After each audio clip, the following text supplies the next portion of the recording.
Good morning, good morning, good morning.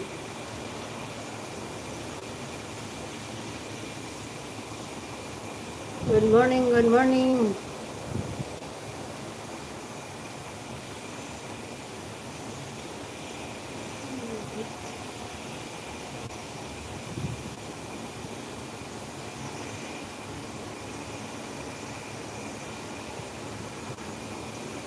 Okay na yan. Good morning, everyone.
Oh, may isang bala.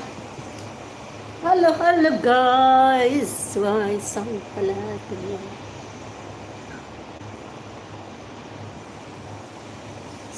I-close ko muna ang mute ko muna. Mute. Musta mga guys?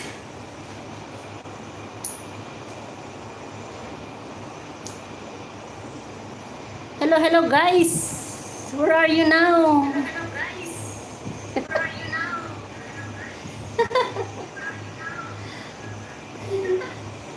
Try ko lang yun.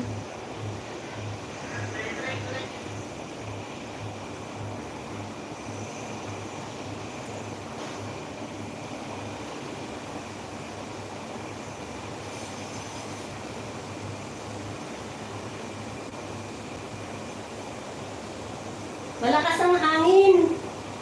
Still typhoon pa.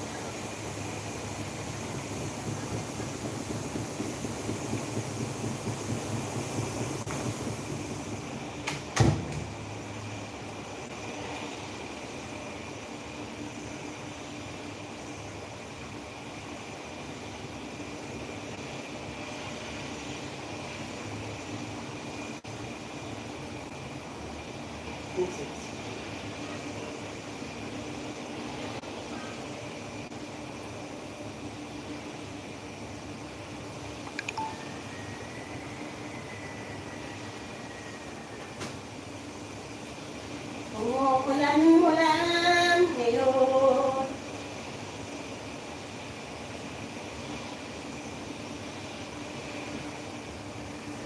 Wala kasing music ba?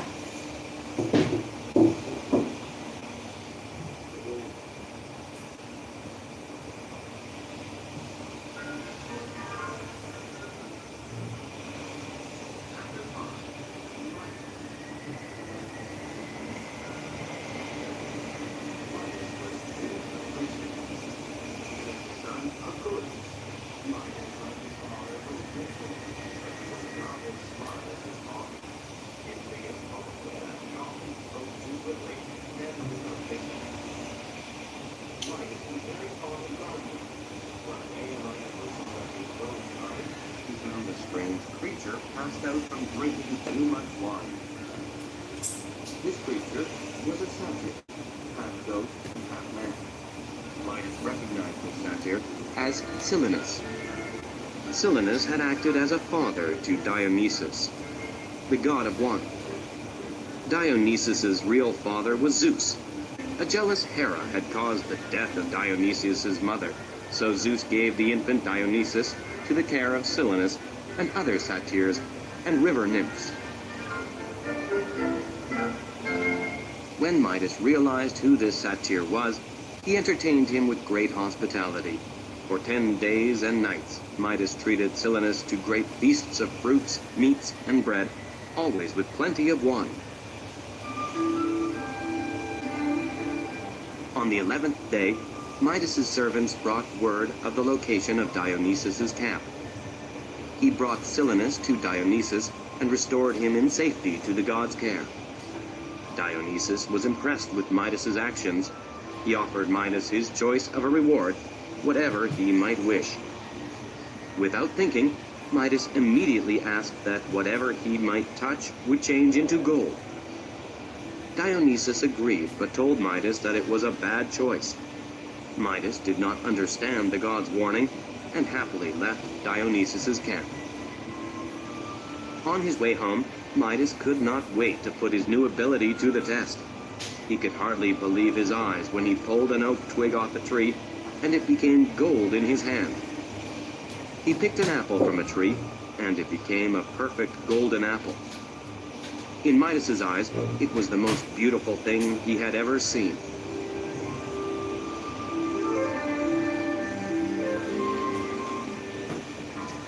The king was overcome with joy. As soon as he got home, he ordered his servants to prepare a splendid feast. He sat down at his table to eat with his daughter. To his horror, he soon discovered that he could not eat anything. Whatever he picked up turned to gold. In a panic, Midas almost fell down, and his daughter tried to help her father. As soon as she touched his arm, she became a golden statue.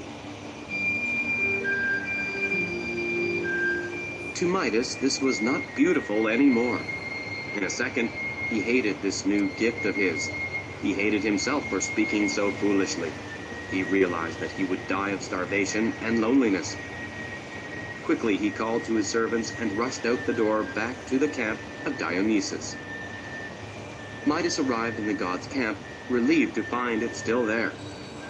He begged Dionysus to remove the gift he had given, the gift that had become a curse. Dionysus smiled and said, "Go to the river Pactolus. Find the spring that is its source. Wash your body in this spring. Wash away your greed and your punishment. Then go home and find your daughter restored to flesh and bone."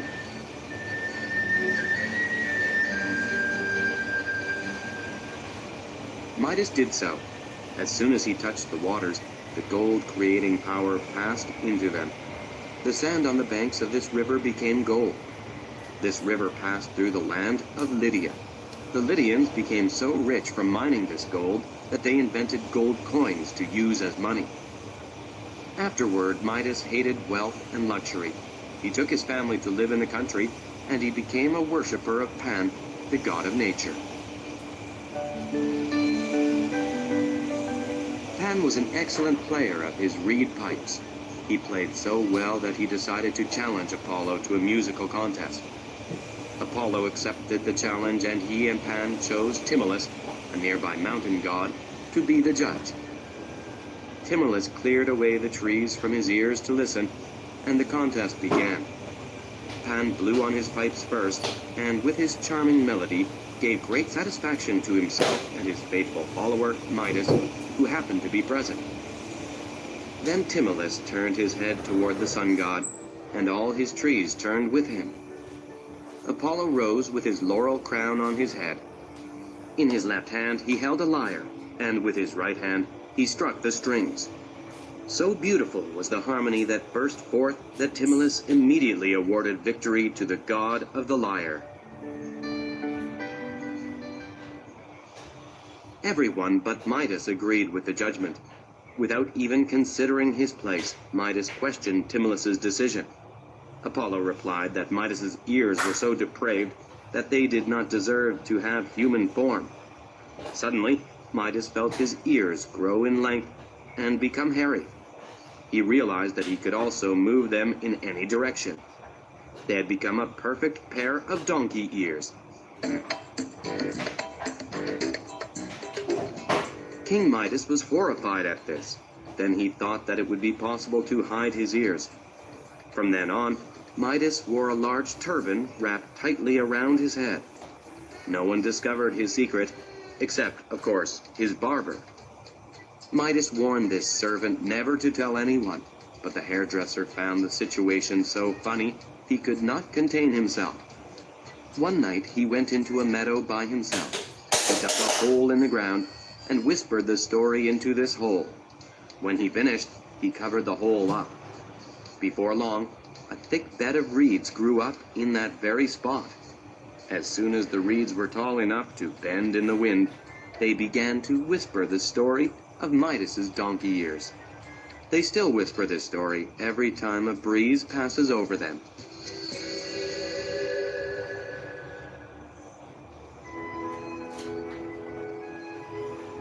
Aphrodite and Adonis. Aphrodite was playing with her boy, Eros, one day when she accidentally wounded herself with one of his golden arrows. Before the wound healed, she saw Adonis and fell in love with him. She followed Adonis and kept him company. Aphrodite, who used to love to relax in the shade and make herself more beautiful, now hiked through the woods and over the hills, dressed like a huntress. She chased rabbits and deer or other game that was safe to hunt. She stayed away from wolves and bears. She commanded Adonis also to avoid such dangerous animals. "Courage against the courageous is not safe," said Aphrodite. "Do not attack the beasts that are armed with weapons. Your youth and the beauty that charms me will not touch the hearts of lions and boars. Think of their terrible claws and great strength."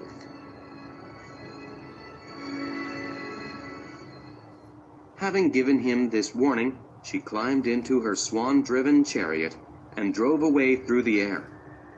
Adonis was too noble to listen to such womanly advice. His dogs had chased a wild boar from his lair, and Adonis wanted to kill it. Adonis threw his spear and wounded the animal in its side. The beast turned and ran at Adonis, who turned and fled.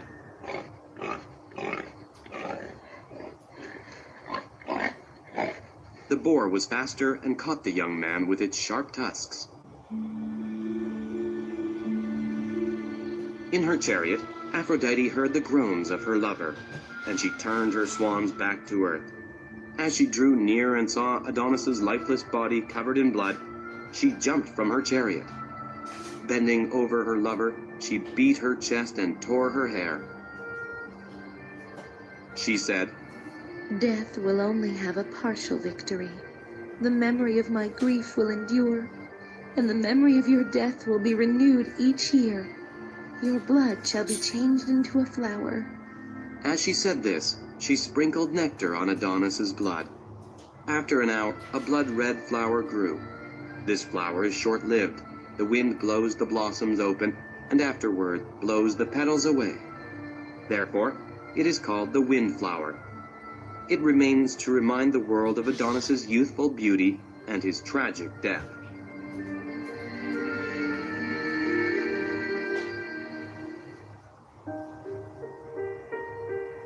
Apollo and Hyacinthus. Apollo was very fond of a boy named Hyacinthus. The sun god would play sports with the boy. One day, Apollo threw a stone disc into the air with strength and skill.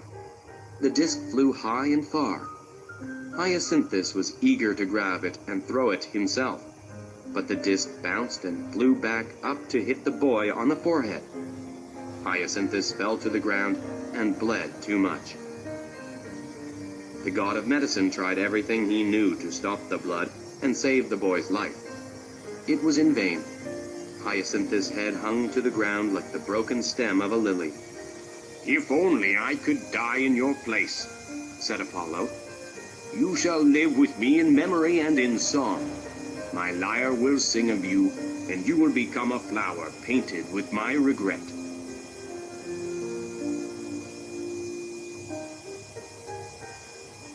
As Apollo spoke, the blood which had fell to the ground rose up and became a flower. It resembled a lily, but was purple and silvery white. But this was not enough for Apollo. On the petals of the flower he wrote the words, "Ah, ah." In this way, he expressed his sorrow for the death of his young friend.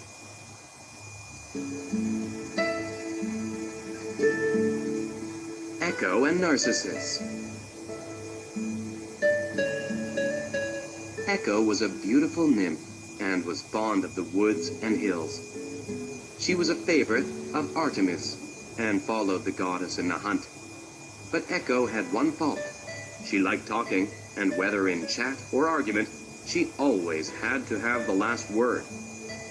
One day, Hera was looking for her husband. She feared that Zeus was keeping company with the nymphs.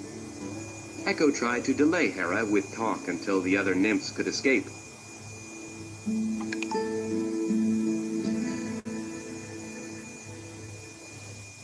Hera was not so easily fooled. She became angry with Echo and said, You will lose the use of that tongue with which you have cheated me, except for one purpose. You are so fond of replying, so you will always have the last word. You will never speak first. Echo soon found that she could not say anything she wanted to. She could only repeat what others said first.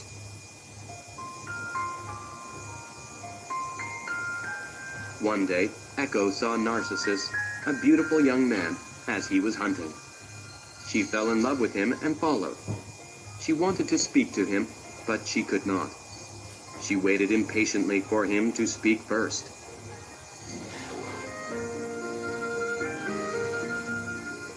At last, Narcissus became separated from his companions. He shouted, "Who's here?" Echo replied. Here. Narcissus looked around, but seeing no one, called out, "Come." Echo answered. Come. No one came, so Narcissus called again. "Why do you avoid me?" Echo asked the same question. "Let us join one another," said the young man. The maid answered with all her heart in the same words and ran to Narcissus. She tried to throw her arms about his neck, but he stepped back. "Hands off," he said. "I would rather die than let you have me." Have me, said Echo, but it was in vain. He left her, and she went to hide her embarrassment in the darkness of the woods. From then on, she lived in caves and cliffs. Her body became skinny with grief until it faded away. Her bones became rocks. There was nothing left of her but her voice. She is still ready to reply to anyone who calls her and keeps up her old habit of having the last word. Narcissus was cruel to all women, not just Echo. One day, a maiden who was unsuccessful in attracting him prayed that he might someday feel what it was to be rejected in love. The goddess of vengeance heard this prayer and granted it. There was a clear spring that was never visited by animals or humans. It was never polluted by fallen leaves or branches. To this pool, Narcissus came one day, tired from hunting. He was hot and thirsty. He bent down to drink and saw his own image in the water. He thought it was some beautiful water spirit. He stood gazing at his own bright eyes. He fell in love with himself.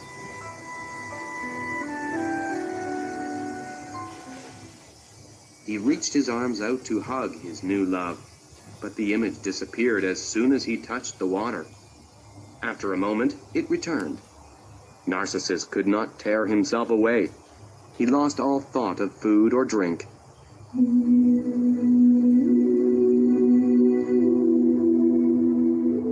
He started to talk with his imaginary water nymph. "Why, beautiful being, do you ignore me?" said Narcissus. "You must be attracted by my face. The nymphs love me, and you yourself look at me with attraction." Narcissus's tears fell into the water and disturbed the image. As he saw it depart, he exclaimed, "Stay, I beg you. Let me at least look at you if I may not touch you." Narcissus could not leave. Slowly, he lost his health as his body shrank from hunger. Soon his beauty was also lost. He wasted away and died. When his spirit passed over the river Styx, he leaned over the boat to look at himself in the waters. The nymphs, especially the water nymphs, mourned him. They prepared to burn his body in honor, but when they looked for it by the spring, they could not find it. In its place was a flower, purple inside and surrounded with white leaves. This flower bears the name and preserves the memory of Narcissus.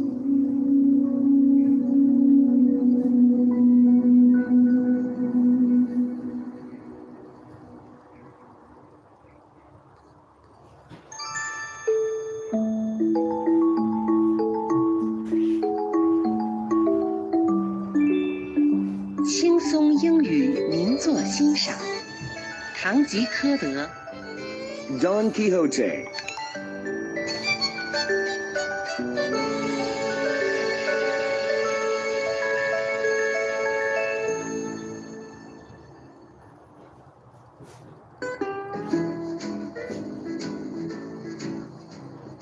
Chapter 1. A Gentleman from La Mancha.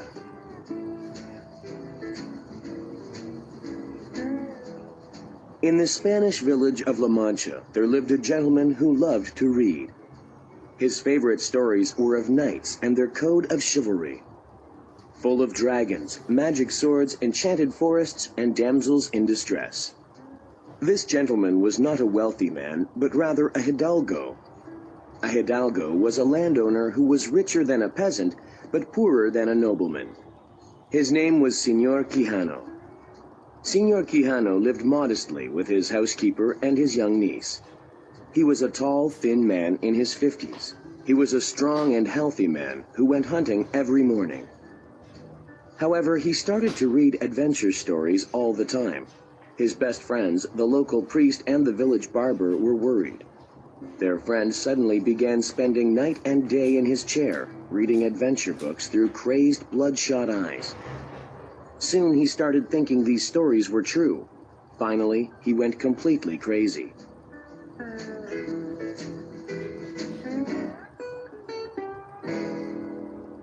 Waking up in his reading chair one morning, Señor Quijano announced, "I'm going to become a knight-errant." A what? asked his concerned niece. A knight-errant is a righter of wrongs, a friend to the unfortunate, a rescuer of fair maidens, and a killer of dragons. But, Uncle, she cried. there are no dragons in Spain. And who are these maidens who need rescuing? The old man went to the attic of his house and found a rusty old suit of armor. He put the suit on and felt ready for action. In a bold voice, he announced, "Now to my faithful steed." This steed was really a worn-out nag, but to his delusional eyes it was a valiant warhorse. I name you Rocinante, Queen of the Hacks, and I will call myself He took a moment to think of the perfect name. Don Quixote.